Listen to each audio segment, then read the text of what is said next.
আমার সিজারের সময় রক্ত স্বল্পতা দেখা দিয়েছিল, তখন একজন হিন্দু মেয়ে আমাকে রক্ত দিয়েছেন। একজন অমুসলিমের রক্ত আমার শরীরে প্রবাহিত হয়েছে, এতে কি কোনো সমস্যা হবে? আমি একজন ডেন্টাল সার্জন। আমার কাছে অনেক পুরুষ রোগী আসে। দাঁতের চিকিৎসার ক্ষেত্রে সাধারণত রোগীর মুখ স্পর্শ করতে হয়। চিকিৎসার ক্ষেত্রে কোনো গায়রে মাহরাম পুরুষের মুখ স্পর্শ করা জায়েজ হবে কিনা? হলো বছর ঘুরে যখন আমার ছেলের জন্মদিন আসে, প্রতি বছরই জন্মদিনে তার সুস্থতা ও সুন্দর ভবিষ্যৎ কামনা করে মসজিদে মাদ্রাসায় কিছু টাকা আমি দান করে থাকি। এবার এক কলিগ বলল, এটা বিদআত।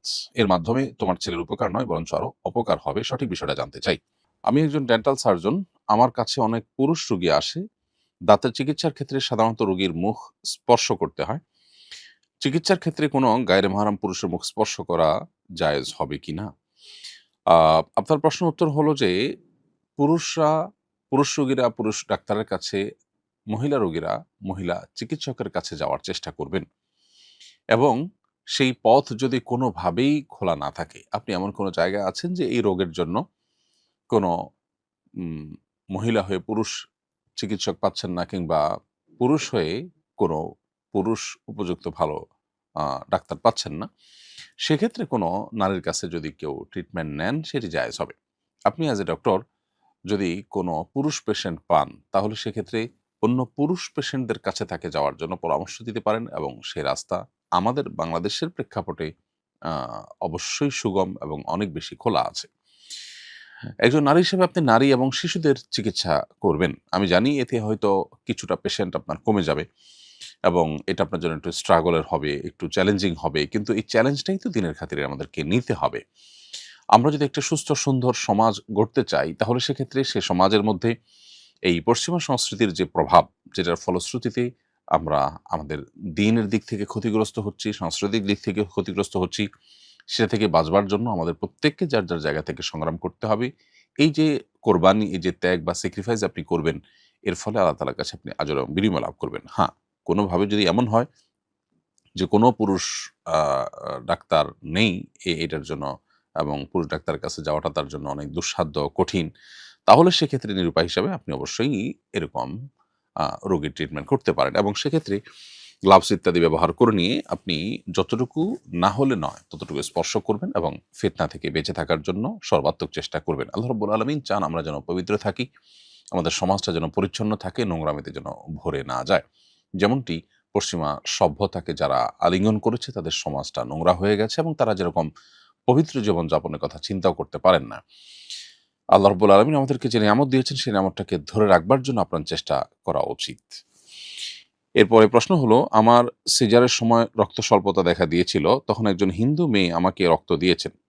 একজন অমুসলিমের রক্ত আমার শরীরে প্রবাহিত হয়েছে, এতে কি কোনো সমস্যা হবে?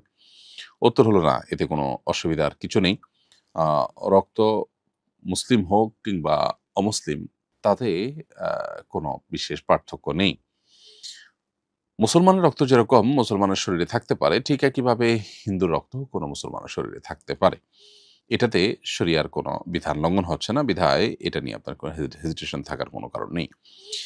এরপরে প্রশ্ন হলো, বছর ঘুরে যখন আমার ছেলের জন্মদিন আসে, প্রতি বছরই জন্মদিনে তার সুস্থতা ও সুন্দর ভবিষ্যৎ কামনা করে মসজিদে মাদ্রাসায় কিছু টাকা আমি দান করে থাকি। এবার এক কলিগ বলল, এটা বিদআত। এর মাধ্যমে তোমার ছেলের উপকার নয় বরঞ্চ আরো অপকার হবে। সঠিক বিষয়টা জানতে চাই।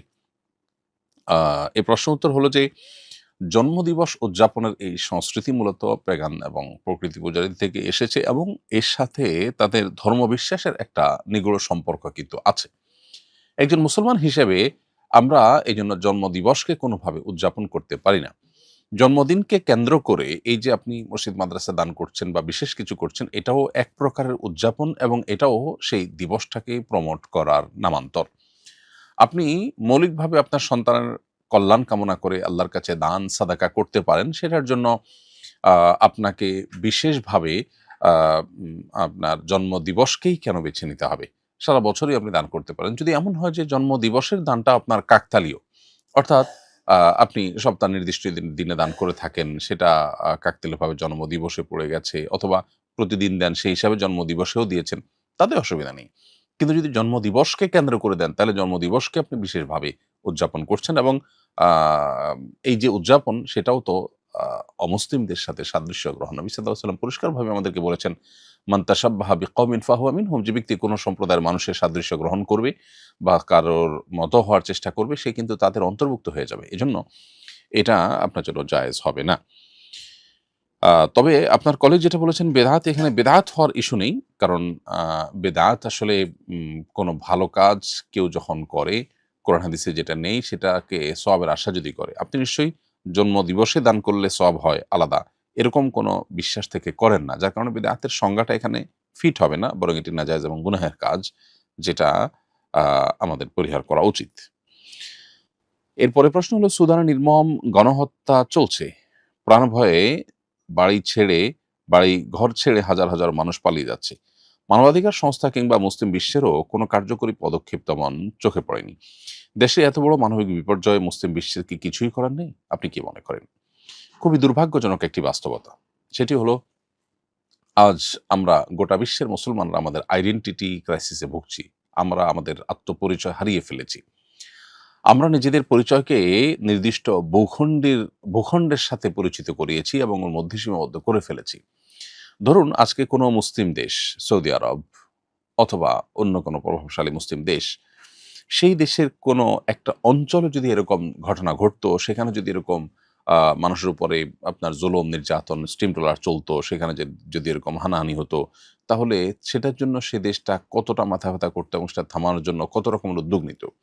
কিন্তু আজ জিনিসটা যেহেতু আরেক দেশে ঘটছে, সেজন্য সারা বিশ্বের বিভিন্ন দেশ বা ভূখণ্ড ভিত্তিক জাতীয়তাবাদের যে আপনার চক্কর, এই চক্রের মধ্যে থাকা মুসলমানরা আমরা মনে করছি যে আমরা তো সেফ আছি, এটা তো তারা বিপদগ্রস্ত।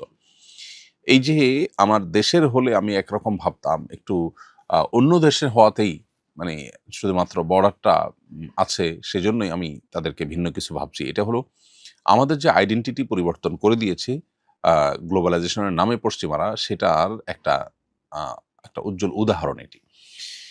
অতএব মুসলিম বিশ্বের মানুষজন আমরা যারা আছি, আমাদের নেতৃবৃন্দ যারা আছেন, তারা যে এখানে আ চরমভাবে ব্যর্থ এবং তারা যে সত্যিকার অর্থে বলতে গেলে শুধু ব্যর্থই নয়, বরং তারা চেষ্টাই করেনি। সফলতা ব্যর্থতা তো পরের কথা। এবং তারা আল্লাহ তাআলার কাছে আসামি, এবং আমরা সবাই আল্লাহ তাআলার কাছে এর জন্য কম বেশি জবাব দিতে হবে এবং প্রশ্নের মুখোমুখি আমরা হব। এর পাশাপাশি আ আরেকটা বিষয় আমাদের মাথায় রাখতে হবে, সেটি হলো যে সেখানে অর্থাৎ আফ্রিকার দেশগুলোতে কিন্তু আ আপনার পশ্চিমা বিশ্বের মোড়ল রাষ্ট্রগুলোর আ প্রচুর পরিমাণ কার্যক্রম আছে। আমরা জানি জাতিসংঘের তরফ থেকে আপনার আ সেখানে যে শান্তিরক্ষা মিশনের নামে পৃথিবীর বিভিন্ন দেশ থেকে যে সেনাবাহিনী এবং পুলিশ, আইনশৃঙ্খলা রক্ষাকারী বাহিনীর সদস্য এবং অফিসারদেরকে সেখানে নেওয়া হয়। কিসের জন্য? শান্তি রক্ষার জন্য। সেখানে কোন শান্তিটা তারা রক্ষা করেন? তাদের যে সমস্ত লুটপাট হয়ে থাকে আফ্রিকা থেকে, সেই লুটপাটে যারা বাধা দেয়, তাদের বিরুদ্ধে লড়াই করার মধ্য দিয়ে তারা তথাকথিত শান্তি রক্ষার মিশন পরিচালনা করে থাকেন। সত্যিকারের শান্তি রক্ষা তো তখনই হবে যখন সুদানের এরকম তাদের যে গৃহযুদ্ধ, ক্ষমতার দ্বন্দ্ব, সেটির ফলে যে সাধারণ মানুষকে গণহারে হত্যা করা হচ্ছে, এটিকে থামাবার জন্য যদি কোনো কার্যকর উদ্যোগ নেওয়া হয়। দুর্ভাগ্যজনকভাবে সেরকম উদ্যোগ নেওয়ার আ কোনো ন্যূনতম কোনো প্রচেষ্টাও তাদের চোখে পড়েনি। এরপরও আজকের এই পৃথিবীর তথাকথিত সভ্য দুনিয়ার আসল অসভ্য রূপ এবং আ মুখে ভালো, ভালো কথা বলা আর বাস্তবে শুধুই লুটতরাজ করা এবং নিজেদের ক্ষমতা পাকাপোক্ত করা, সাম্রাজ্যবাদকে বিস্তার করা, এছাড়া অন্য কোনো টার্গেট যে তাদের নেই, সেটি দিনের আলো মতো পরিষ্কার। কিন্তু আমরা